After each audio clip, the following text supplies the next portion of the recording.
GHM the host ndani ya Bright Future News. Leo nakuletea kijana ambaye atatueleza mambo mengi sana katika ulimwengu wa kibiashara pamoja na teknolojia.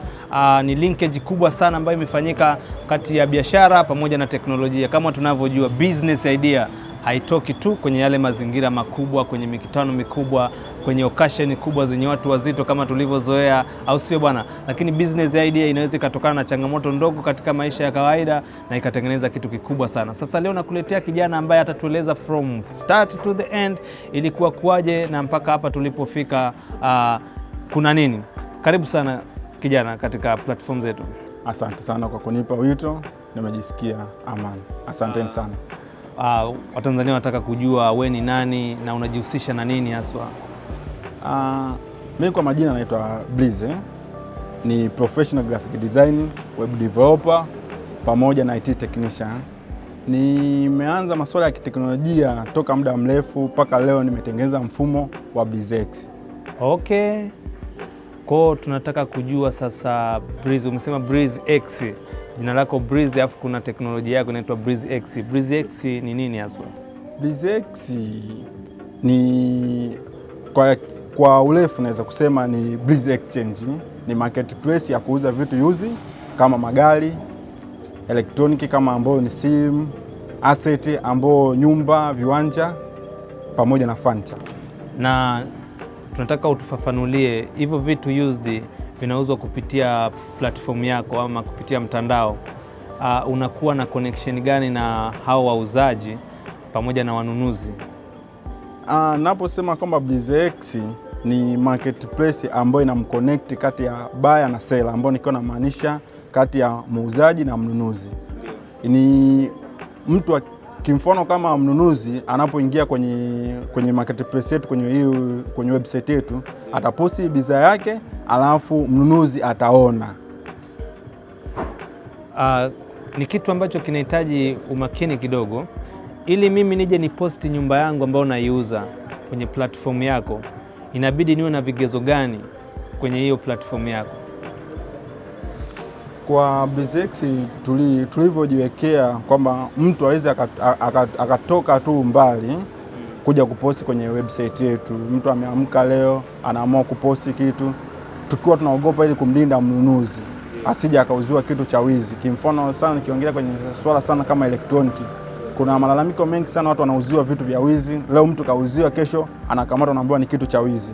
Sasa kwenye platform yetu tumeweka kwamba mtu hawezi kuposti kitu chochote mpaka awe amethibitishwa, amejisajili akathibitishwa.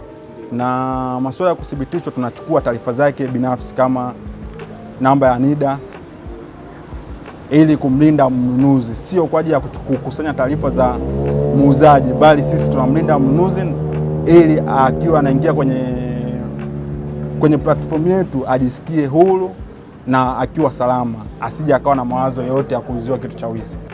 Lakini pale ni swala ambalo linahusisha data privacy. Unajua kuna privacy, kuna confidentiality ya taarifa za yule seller ambao umechukua NIDA yake, maybe umechukua majina yake, nambari ya simu na umeziweka pale. Sometimes kwenye mambo ya privacy ya data pamoja na security za hizo information za huyo muuzaji, mnaliwekaje vipi hilo swala la ukusanyaji wa taarifa za watu na kuziweka kwenye platform kama hizo? Hamuoni kwamba zinaweza zikatumika kwenye matukio mengine kama kuhaki na mambo mengine kama? Upande wetu kuhusu taarifa za muuzaji, sio kwamba tunapokusanya taarifa za muuzaji ni kwa ajili ya kwamba tunataka kwamba tunazitumia sehemu yote, kwamba na hizo taarifa takuwa watu ambao tutakaohusika kuziona ni sisi tu. Hamna mtu yote atakayeingia kwenye platform akaona taarifa za muuzaji, isipokuwa tunaona ni sisi tu. Na tumhakikishie muuzaji anauza kwamba taarifa zake zitakuwa zipo salama na zinalindwa, na sisi hatukusanyi taarifa kwa ajili ya matumizi mengine mbalimbali, bali ni kwa ajili ya kumlinda mnunuzi, ili anapokuwa ananunua kitu kutoka kwenye marketplace yetu awe akiwa na amani, awe na uhakika. Ya, nimekupata vizuri sana.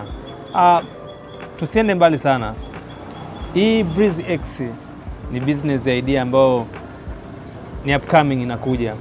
kama tunavyojua kila kitu waga na mwanzo wake. Tunataka tujue kwamba ilianzaje mpaka ikawa BreezyX na mpaka ikasimama ikafika hapo. Nakumbuka BreezyX, wazo la BreezyX limeanza nikiwa bado nasoma, nipo chuo. Yes, rafiki yangu alinunua simu kwenye social media, na baada ya siku 2 anakuja kukamatwa na polisi kwamba ni simu ya wizi. Amepoteza pesa, akapoteza simu. Hicho kitu mimi kiliniuma sana, nikaanza kufikiria nitafanya nini ili kulinda, ukiachana na rafiki yangu tu, kulinda vijana wengi ambao hawana kipato ila wanahitaji kumiliki vitu at least viwavushe. Kimfano kama ninavyoongelea simu kwa wanachuo ni muhimu sana, umeona, kwa ili viwavushe. Niko nafikiria nitafanya nini ili kutoa suluhisho kwa vijana wengi wasije wakateseka kama kwa haya maswala, ndio nikaja na wazo la BreezyX. Na umezungumzia pale swala la kijana kutapeliwa simu. Hebu tuambie, huyo kijana ni zile za kuagiza ama kuna platform zingine maybe ambazo hazina uhakika zaidi, au alitumia njia gani mpaka kuagiza simu mtandaoni?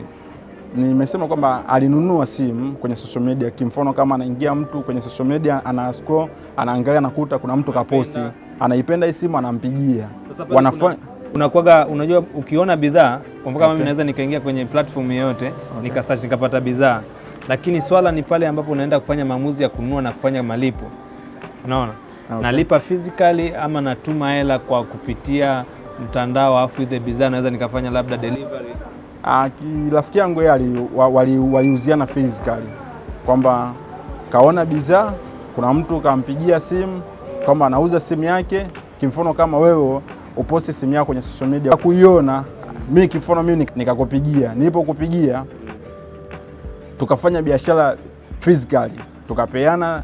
Baada ya siku ngapi mimi na unakuja, kimfano mimi nakuja kukamatwa na polisi, naambiwa hiyo simu iliuziwa ni ya wizi, kwamba imefanya matukio hivi na hivi, haina receipt, haina receipt.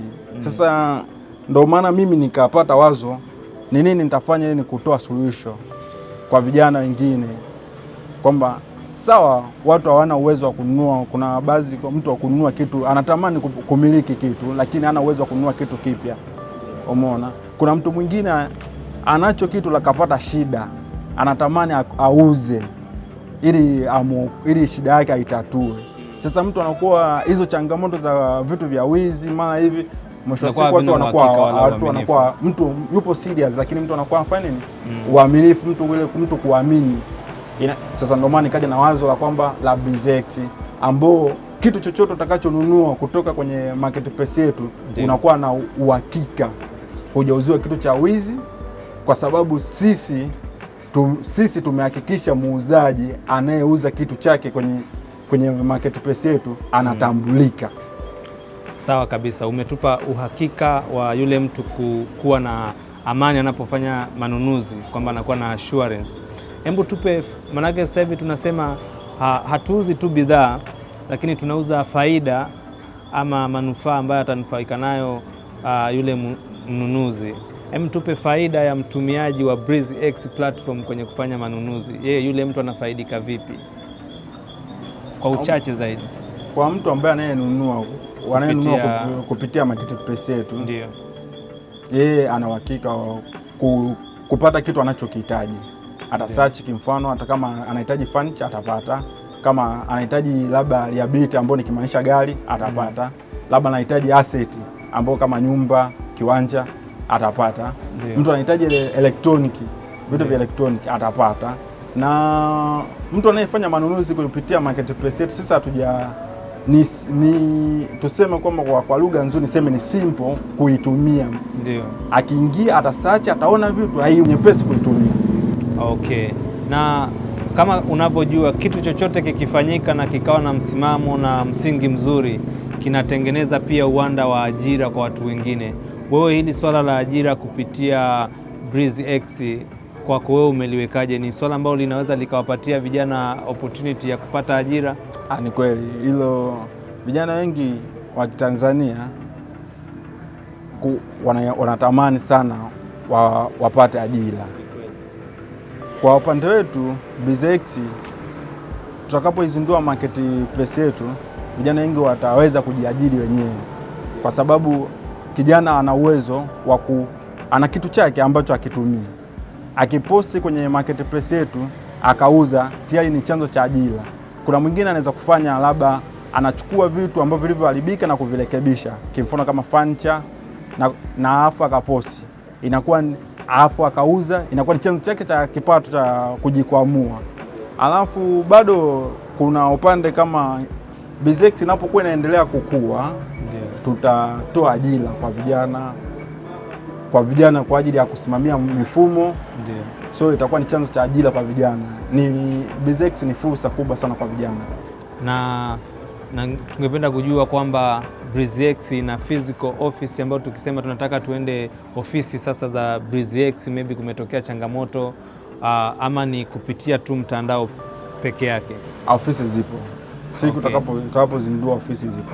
Okay, physical office kabisa. Yes, zipo. Sasa hapo kwamba BizX inatoa fursa ya ajira kwa vijana, mimi nitakuwa namba moja kukimbilia pale, au sio bana? Nitakuwa moja kati ya vijana ambao watakuwa mstari wa mbele kwenda kukimbilia kudaka ajira katika platform ya BizX.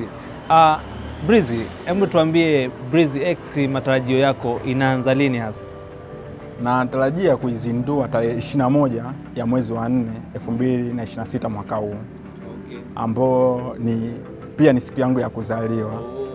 So nimehiti mle. So nimeamua kwamba nitengeneze safari moja ya kumbukumbu, ndio maana nimeamua kuizindua siku yangu. Sure.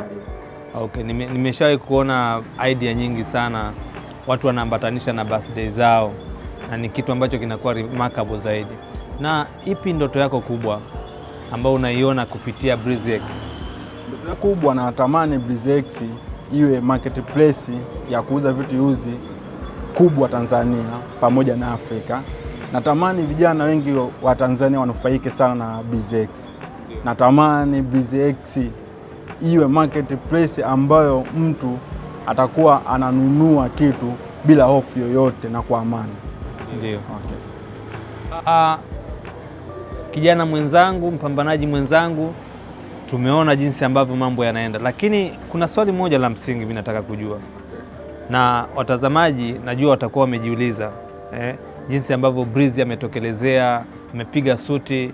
Wadada wengi wanaotuangalia sasa hivi wanapiga mahesabu, wameshika notepad pamoja na kalamu, wana note down kwamba kijana atakuwa kuna nafasi ama vipi. Hebu tuambie kuhusu masuala ya mahusiano, sio ya kibiashara, mahusiano yako, una mpenzi ama una mke? Tunataka kujua hilo. Kwa sasa na focus sana na BizX kwa ajili ili nikuze. Usiche kutuambia kwamba hauna chochote kitu, situfiche, utakosesha watu ajira hapo. Ni cha kwanza naangalia kwanza BizX, nataka kufocus na BizX. Alafu kingine napenda ni labda kutoa ushauri kwa vijana wengi. Umeona, huwa naiongeaga sana hii kauli kwamba kutoa ushauri kwenye mahusiano ama kwenye swala la maisha kiujumla. Mtu asija akimbilia kuolewa au kuoa ikiwa hajawahi kupitia changamoto kwenye mapenzi, kwa sababu maumivu ya mapenzi yanafanya mtu anakuwa anajifunza kupitia makosa. So hata kama anapoingia kwenye mahusiano ya ndoa au anakuwa amejifunza kupitia makosa ya maumivu yaliyopita. So huwa ndoa nyingi huwa zinadumu sana. Wawe tayari kujiandaa na siku ya uzinduzi wa BizX ambao ni tarehe 21 mwezi wa 4 mwaka huu, ambao ni sehemu ya fursa kwao, wajiandae kunufaika na BizX.